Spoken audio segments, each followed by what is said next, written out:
on parlait d'étiquette, mais chaque intervenant est un individu en premier lieu qui a grandi dans un certain milieu, dans un certain monde. Fait qu'on est quand même tous différents, en étant tous des intervenants, on a toute une personnalité, on intervient tous chacun d'une façon qui est différente. Deuxième chose. Puis troisième chose que je trouve difficile, c'est quand on est dans notre vie personnelle, puis qu'on a l'étiquette d'intervenant, des fois on veut pas être intervenant, on veut juste être une personne, puis on dirait que des fois, on dirait que, je sais pas, moi je me sens souvent aussi, on dirait que les gens cherchent une réponse, ils veulent la meilleure aide, la meilleure psy. Quand c'est tes proches, des fois tu es touché personnellement, puis des fois tu te sens un petit peu comme tiraillé là-dessus. Il me semble que j'ai pas dit les bonnes affaires, j'ai pas bien intervenu, c'est ma mère, c'est mon amie, c'est comme des fois, je trouve ça difficile d'être intervenant, puis des fois on dirait que ça sort difficilement de nous.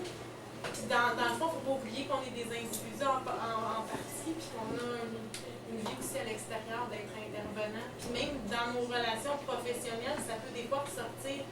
On est intervenant avec une famille, mais des fois, la barrière elle tombe un peu, puis on crée des liens, même si c'est à très court terme. Là, moi, c'est ce que je trouve. Là.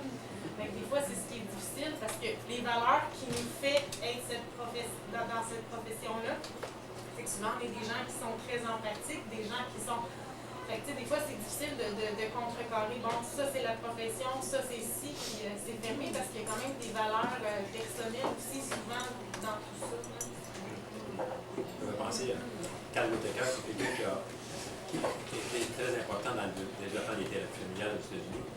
Puis, on lui disait souvent, docteur Whittaker, c'est psychiatre, dites-moi donc. Alors lui, il répondait, je ne suis pas psychiatre, je joue au psychiatre. Parce que, en fait, les fonctions qu'on occupe, ça correspond à des règles aussi.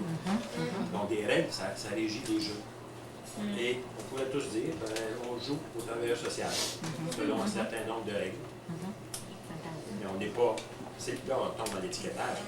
Le drame de l'étiquetage, c'est que ça réduit une personne à une facette. Il est tel, il est trouble dans l'instance de Gilles de la Tourette, c'est un héroïnomane. Les gens sont bien plus multifacettes que ça.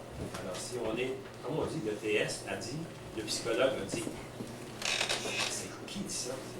Quelle est cette personne-là? Hein? Comme vous dites, avec sa couleur, son histoire, à travers ses décisions, de sa manière de se comporter, du choix de son modèle d'intervention, de son style, c'est bien plus complexe qu'une étiquette. Moi, j'ai un petit commentaire. Je dirais que j'ai beaucoup appris du métier aussi. Je suis reconnaissante au métier, parce que ça m'a appris, par exemple, sur élever mes enfants, sur... il y a un aller-retour aussi du métier. Je suis d'accord avec ce que tu dis. C'est difficile d'évaluer, mais je trouve que le métier nous apprend la vie aussi. Il est difficile, mais il nous apprend la vie. Puis, je trouve qu'il nous aide à voir c'est quoi les valeurs, c'est quoi nos valeurs. Et il soutient, dans la vie quotidienne, il nous soutient aussi. C'est fini? Alors, on est ponctuel. Est-ce qu'il y a d'autres questions? Il nous reste quelques minutes quand même. Excusez-moi, oui. Non, ben, en tout cas, moi, il y a une chose, plein de choses qui vont me rester en tête ce soir, mais une des choses, c'est la première fois, moi, je suis au soutien à domicile aussi dans un CLSC, puis une des remarques un peu cyniques, ironiques, qui courent souvent, c'est bon, quand ça marche pas, ils nous appellent. Puis, tantôt, vous avez dit, ben, tant mieux, la place est à nous. C'est la première fois que je vois ça sous un angle aussi positif et constructif. C'est vrai. J'ai appris ça dans ma famille. Mais je trouve ça trippant, là. Je pars d'ici.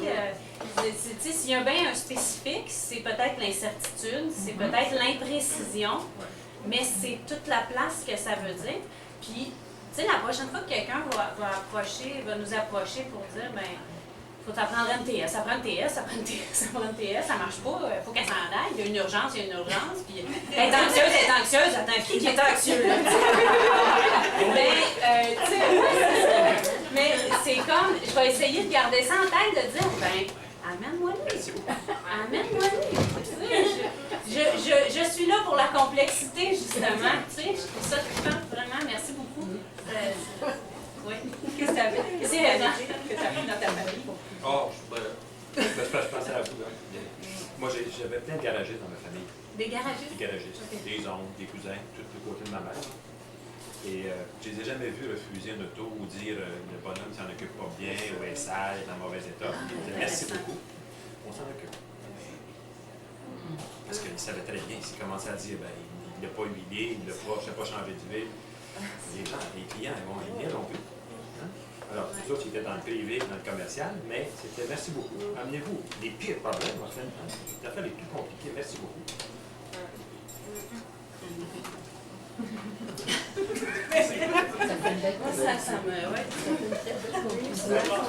On l'a peut-être pas défini précisément, mais justement, au contraire.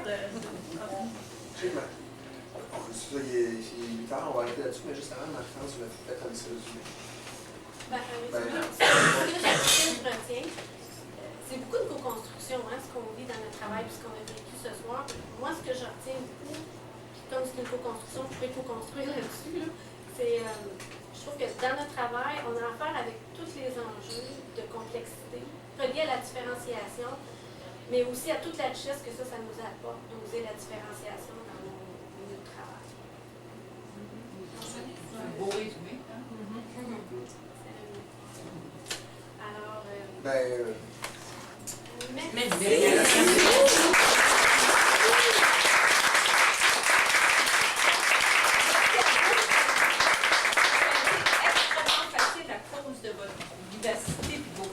Ça nous a aidés, on est ensemble en France. Alors merci à vous aussi. Merci de nous avoir invités aussi. Merci d'être venus. Moi, j'aimerais juste remercier Marie-France et Eric d'avoir fait l'animation de la soirée. Je sais qu'ils ont travaillé fort.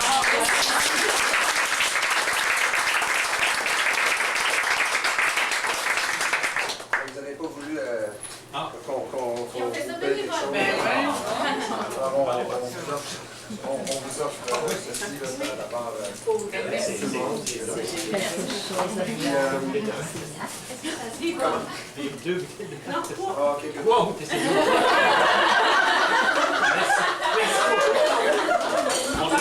On se revenu en vain.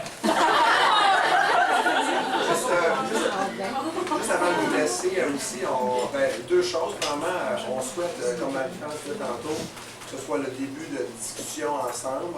On va vous tenir au courant par courriel. Alors, si vous connaissez des gens qui n'ont pas reçu les courriels qu'on a laissés dernièrement, ben, invitez-les à donner leur courriel auprès de l'ordre pour qu'on puisse continuer.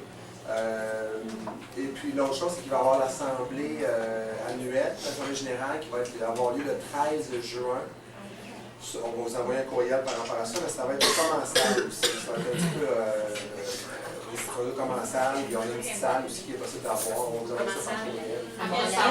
Excusez-moi, oui, c'est ça, bien sûr, on essaie de faire les choses, les activités les plus centrales possibles. Tout ça, Longueuil, ici, Saint-Constant, on pourrait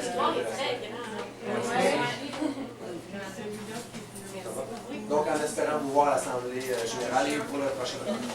Bon, Merci.